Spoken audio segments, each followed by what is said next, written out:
Bom, vamos lá. Bom dia, pessoal. Vocês estão me ouvindo bem aí? Joia. Então, acho que antes de mais nada, eu gostaria de começar aí fazendo uma provocação, trazendo uma pergunta bacana para vocês aí. Quem aqui alguma vez já clicou em alguma coisa e segundos depois teve aquela sensação, opa, eu acho que eu fiz alguma coisa errada? Levanta a mão aí, pessoal. Pô, legal, eu também fiz isso. Eu trabalho com segurança. Muitos aqui de vocês também trabalham. Gente, é muito comum isso, muito normal. Muitas vezes não acarreta em nada, é só aquele susto, aquele frio na barriga, dá um ataque cardíaco, né? A gente fica pensando, nossa, o que eu fiz? Por outras vezes, isso acaba ocasionando um incidente de proporções imensuráveis aí. Então, eu costumo falar, gente, que as pessoas não erram porque estão despreparadas ou porque são ruins. Muitas vezes a gente fala assim, nossa, como eu fui burro, né? Cliquei nisso aí. Não, acho que não é esse o pensamento. Desculpa. As pessoas erram porque são humanas. É muita coisa, é muita correria, é decisão sob pressão, é projeto para entregar, é prazo, é muita coisa ao mesmo tempo. E às vezes aquele detalhe passa desapercebido. Veja que no ano passado, não, em 24, dados da Verizon já apontavam que 68% dos incidentes tiveram início com interação humana. Ou seja, se a gente pensar, 7 de cada 10 incidentes tiveram o início vamos dizer assim, numa falha, num deslize. Então a gente não precisa se preocupar tanto, né, se culpar. Outro ponto que a gente também pode observar no ano passado, o Gartner já apresenta uma crescente escalada da tecnologia da inteligência artificial generativa. O que isso impacta, né? Acaba que ele vai escalando muito mais a velocidade da engenharia social, né? É uma escalada quase que desumana. A gente está aqui tentando conter de forma, numa velocidade mais amena, né? Enquanto os atacantes estão vindo com muita força para cima disso. Então, pessoal, olhando para esse cenário, né? Eu costumo falar que hoje o ataque que ele é o mais impactante, o mais preocupante, não é o ataque mais técnico, como muitas vezes a gente pensa. Aquele ataque cinematográfico, né? Como às vezes a gente imagina, nossa, é um hacker, é uma pessoa quebrando o algoritmo, um ataque de força bruta, derrubando sistemas, por aí vai. Não, é o ataque que ele consegue causar maior impressão, né? Maior ataque na emoção. Hoje, o vetor humano está muito à frente, né? E o que eu gostaria de falar com vocês, eu acho que um ponto que eu trago aqui é a gente falar um pouquinho sobre como que a gente constrói segurança de forma que ela caiba na rotina, de forma que ela traga engajamento e que no fim do dia isso vire cultura para a companhia. A gente tem que pensar nisso. Muitas vezes a gente foca em plataforma, segurança, investimento, mas as pessoas ficam no segundo plano, né? E é onde eu foco aqui o meu trabalho, tá? Para começar, eu gostaria de falar um pouquinho sobre simplicidade. Eu acho que esse é um grande desafio quando a gente fala em programas de conscientização. Hoje, se a gente for olhar, o grande erro que a gente comete com conscientização é tentar empacotar um tema técnico dentro do PowerPoint. Colocar as pessoas todas numa sala e achar que isso vai resolver o problema, né? Hoje nem tanto a gente coloca na sala, a gente acaba colocando as pessoas numa chamada virtual, o que no fim do dia é a mesma coisa. Então, essas pessoas estão lá, o que vai acontecer? Em sua grande maioria, é o famoso next, next, finish. As pessoas vão passar pelo treinamento, vão concluir, e a gente vai ter aquela ilusão de que um treinamento executado em janeiro ou fevereiro vai salvar a companhia durante 12 meses. Às vezes a gente chega a ser leviano quando pensa isso. É um erro muito comum, embora a gente, né, já está há quantos anos falando de segurança, há quantos anos falando de IA, quantos anos falando de engenharia social, mas isso é um erro que costumeiramente se repete nas empresas, tá? O que eu penso quando eu falo isso? Que a gente tem que olhar para o ser humano. Não é algo tão complexo, é o simples, é a gente focar no simples. Bom, quem me conhece é que sabe que eu gosto de contar histórias. Então eu vou contar uma história rapidinho aqui para a gente tentar conectar no tema e trazer vocês junto comigo. Em 2021, acho que muitos de vocês devem lembrar aqui, a Lojas Renner sofreu um ataque cibernético. Foi bem complicado, né? Um ataque foi bem falado em rede aberta, né, pública, então todo mundo aqui deve ter acompanhado. Imagina, né, sistemas indisponíveis, boa parte do sistema ficou fora do ar. Agora vamos imaginar o cenário. O time de operação tentando remendar o problema, as lojas físicas abrindo, o site fora do ar, metade dos sistemas inoperantes, o caos. o time de operação tentando recuperar e o pior, a cada 5 minutos um executivo ligando. Gente, quando é que volta a funcionar? Então, toda essa pressão em cima disso.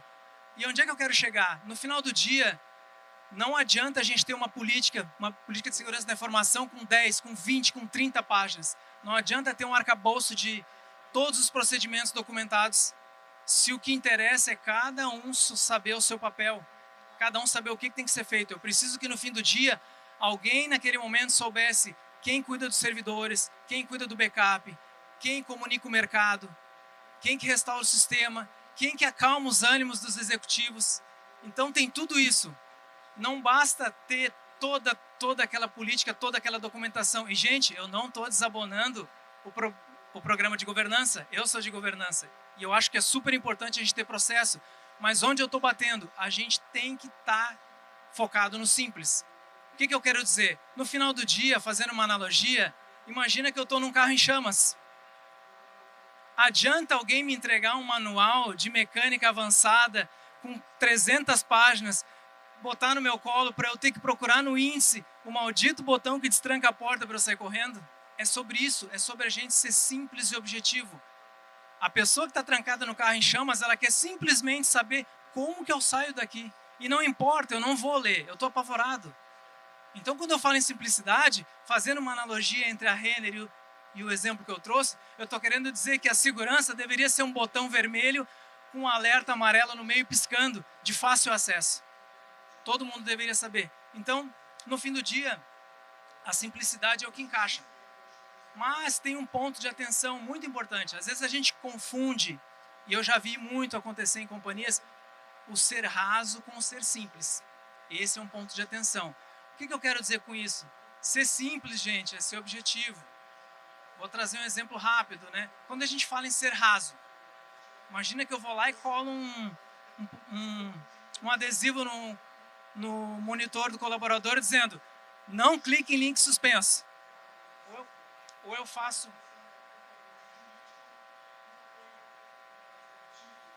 Espera aí que eu avancei. Aí. Ou eu faço uma campanha por infográficos, ou por e-mail, ou rede social corporativa, trazendo só essa informação. Não clique em link suspenso. Gente, não estou dizendo que não é uma informação importante, mas isso é muito raso. É muito raso. No final do dia, a simplicidade entra onde? Quando eu trago essa mensagem, orientando o colaborador de uma forma diferente. Eu posso dizer o seguinte: sempre que chegar uma mensagem que tenha contexto de urgência, que fale sobre movimentação financeira ou de dados, e que seja fora do processo, um desvio do processo, você tem que ter atenção. Isso é ser simples, isso eu crio um gatilho. E isso é o mais importante porque isso cabe no dia a dia. Quando a segurança não cabe no comportamento, não gera comportamento, quando ela não cabe na rotina, não adianta nada a gente fazer todo um esforço de conscientização se isso aí não vai virar comportamento. Então, a partir do momento que eu crio esse gatilho, né, a gente faz uma provocação para que o colaborador entenda: ok, eu não quero que cada colaborador seja um analista de segurança, que ele aprenda a examinar o cabeçalho, que ele aprenda a olhar o certificado de segurança da empresa que mandou o e-mail. Não, não é isso. A gente quer que ele tenha esse gatilho, que ele consiga pensar rápido. Porque no fim do dia eu quero que ele diminua a dele na hora de tomar uma decisão importante. Esse é o papel. Mas, por outro lado, tem uma preocupação que eu levo muito para o time quando a gente faz conscientização, que eu acho que é o principal papel da conscientização, o principal papel da segurança. Eu costumo brincar que a segurança, conscientização, é como a tecla SAP. A gente falar em tradução simultânea. Quem aqui é de segurança sabe. Segurança fala o próprio dialeto. A gente fala sobre mitigação de risco, Firewall, DLP, enfim, tantos acrônimos, né? Tantas coisas que às vezes são só da segurança. Quando eu olho para o negócio está falando em projeto, prazo, estratégia e tantos outros números. São línguas que em algum momento se conversam. Mas na prática, para quem é de um lado e de outro, às vezes não fica muito clara essa conversa. Então, nosso papel como conscientização é fazer essa tradução. Fazer com que o tema de conscientização, o tema de segurança, ele seja acessível, seja leve.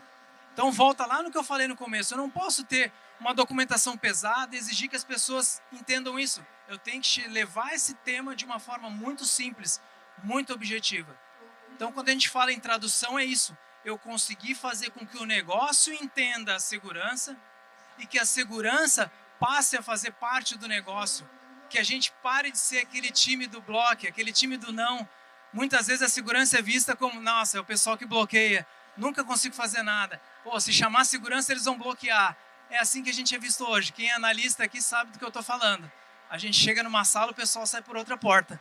Né? Fala assim, nossa, lá vem o pessoal da segurança. E não é isso. A gente está ali para ajudar. Só um segundo, pessoal. Quando a gente fala só em simplicidade e clareza, tem que lembrar que tem um outro ponto muito importante. Não basta, né, eu achar que só a informação vai mudar o comportamento. Só a informação vai gerar segurança.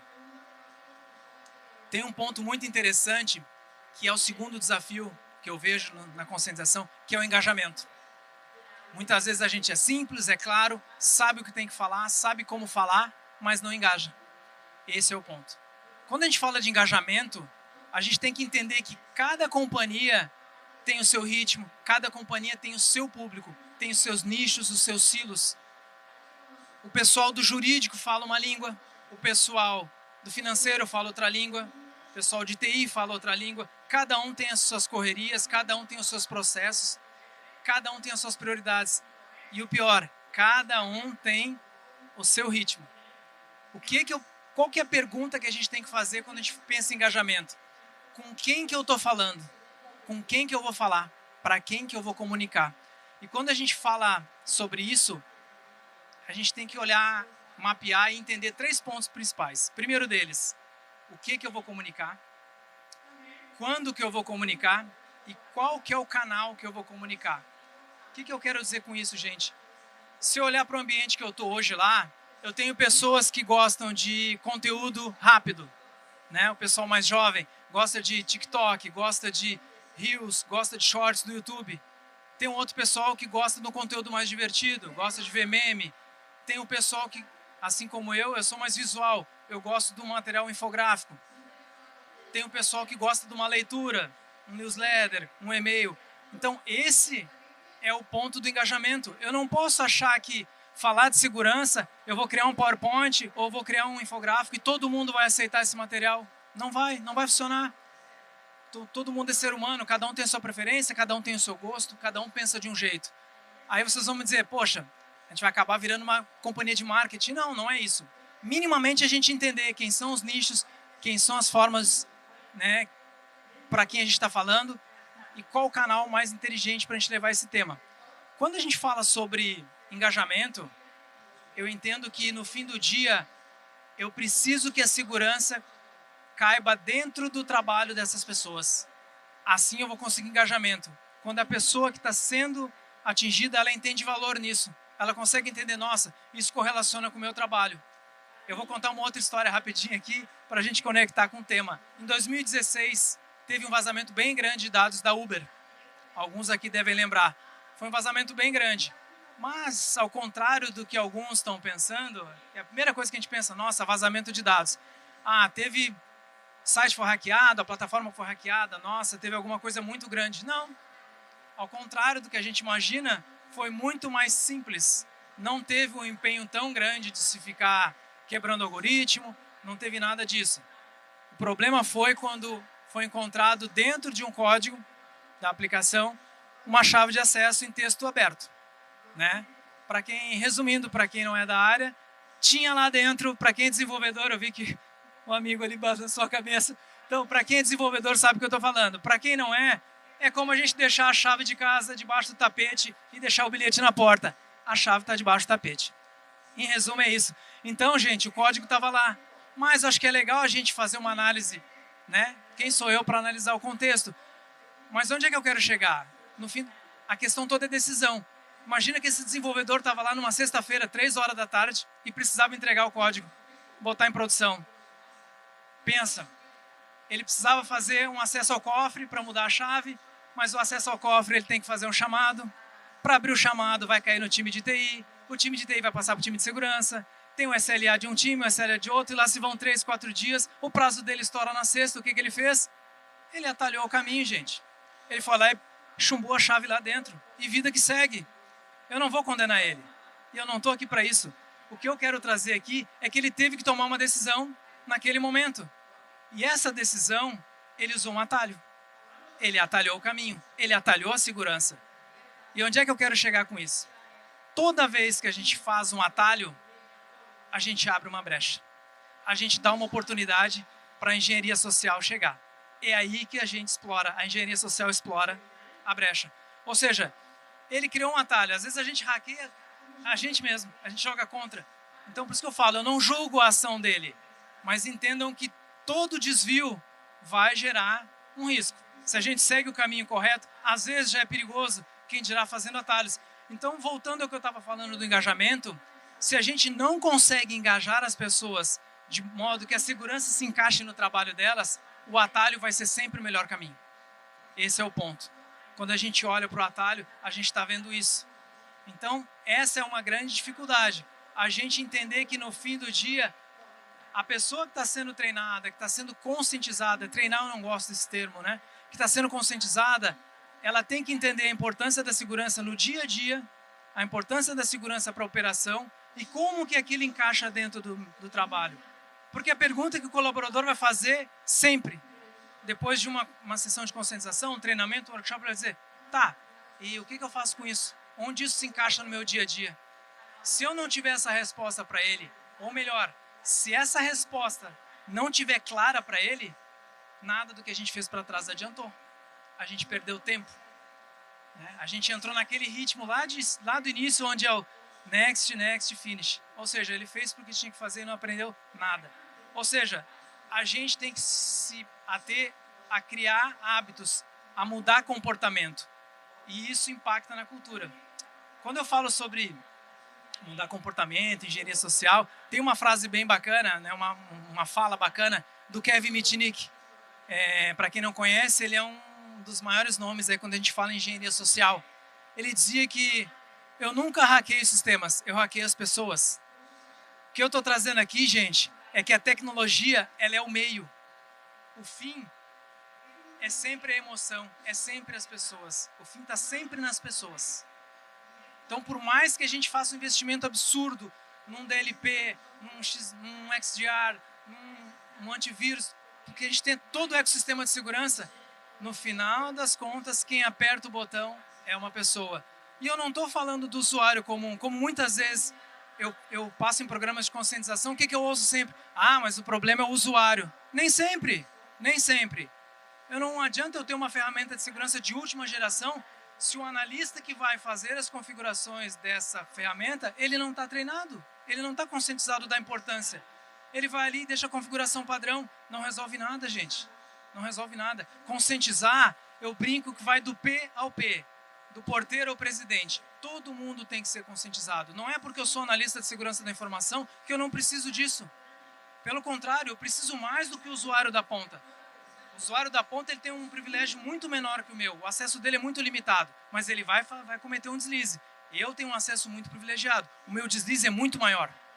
Então eu tenho, não vou dizer obrigação é uma palavra pesada, mas eu tenho a necessidade de estar conscientizado. Tá? Então, eu acho que o desafio é esse, a gente somar simplicidade com engajamento. E olhando para isso, né, eu falo que a gente já está no limite, que eu falo assim, a gente não costuma treinar clique, a gente tem que treinar decisões. Eu não posso ficar orientando, olha, as pessoas não são robôs, eu não posso treinar, não tem uma receita de bolo, olha, todo e-mail que chega assim é um golpe, toda ação que acontecer assim você faz dessa forma. Não, a gente tem que ensinar as pessoas a tomar decisões, a agir sob pressão. E quando a gente fala tomar decisão rápida, é para que ela entenda o que ela tem que fazer no momento desse.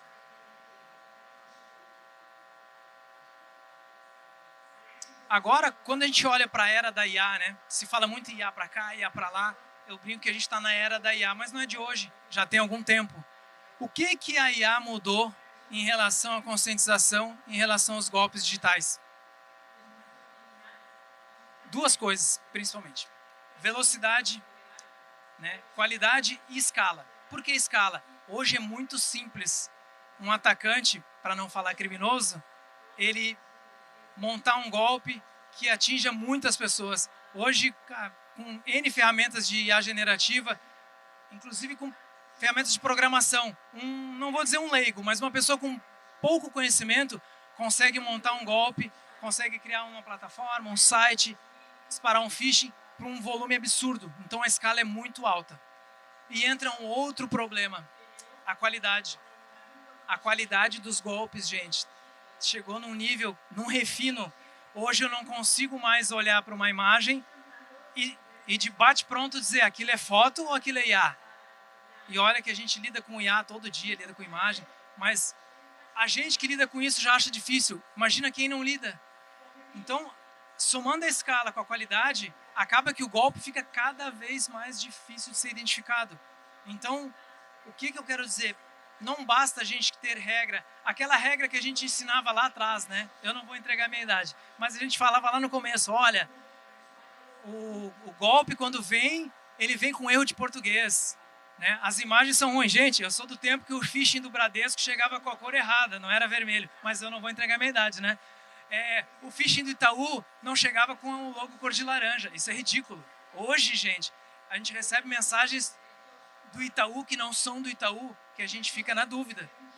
E por N canais. WhatsApp, então, não vou nem falar. E-mail, Teams, toda a plataforma. A gente está sendo bombardeado por isso.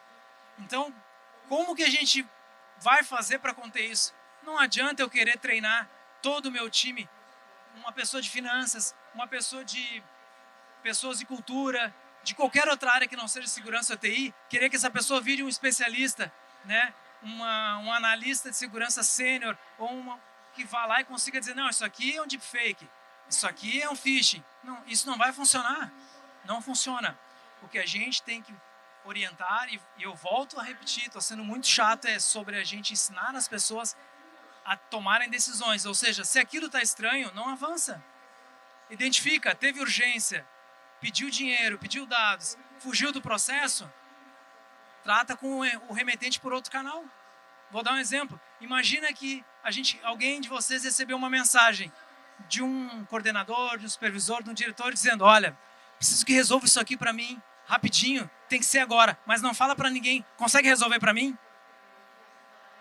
Metade das pessoas aqui, né, já deu um ataque cardíaco. Tipo, a gente recebe aquela mensagem, a gente quer ser proativo, a gente quer ajudar. É do ser humano. Nossa, vou ajudar meu diretor, vou ajudar meu supervisor. E naquele segundo, a gente às vezes não pensa. Vai lá e responde e já sai tratando. Isso aconteceu agora em 2024, vou contar outra história. Agora em 2024, um caso bem recente em Hong Kong, vocês devem ter ouvido falar, saiu na mídia também, de uma pessoa da área financeira que recebeu um e-mail de phishing onde pedia para fazer uma transação, ou várias transações, que somavam um montante aí de $25 mil. É um valor bem expressivo. O que essa pessoa fez? Ela foi lá, confirmou o e-mail, identificou, suspeitou que era um phishing e pediu uma confirmação. A gente pode falar por videochamada? Claro, sem problemas. Pasmem, foi feita uma videochamada, essa pessoa do financeiro entrou na chamada, conversou com a pessoa do outro lado, que era o CFO da empresa em questão, ele olhou para a chamada onde tinham outros membros juntos do board lá, e ele autorizou aquela transferência. Ele ouviu a voz, ele viu a imagem. Gente, era tudo deepfake. No fim do dia, só ele era real naquela chamada. Ou seja, ele foi ingênuo? Teve uma falha de segurança? Não, ele agiu na emoção, ele foi pego pelo contexto. O que eu estou trazendo aqui, pessoal, é que cada vez mais está difícil identificar o golpe. Eu brinco que hoje a gente não sabe se o golpe é golpe, de verdade. Então, no fim das contas, o que eu quero trazer de mensagem aqui, gente, meu tempo está estourando, é que pontos muito importantes, tá? Eu já vi mudança de comportamento acontecer dentro de companhias. E não é quando a segurança funciona só no papel, é quando ela vira comportamento, vai para o dia a dia. E eu estou falando isso porque eu vi o que acontece quando a segurança acontece de verdade. É muito bacana. O que eu costumo falar, e eu deixo uma provocação para vocês aqui, é para a gente pensar que a segurança ela tem que caber na rotina, o engajamento tem que gerar comportamento, e as pessoas são fundamentais para a mudança de cultura. É sobre isso, pessoal. No fim do dia, é sobre a gente criar uma cultura resiliente, tá? Eu agradeço o tempo e a disponibilidade de vocês. Muito obrigado.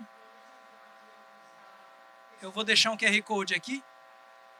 Se vocês gostaram da conversa, me procurem no LinkedIn e a gente segue por lá. Tenham um bom dia e uma boa palestra para vocês aí. Valeu, obrigado.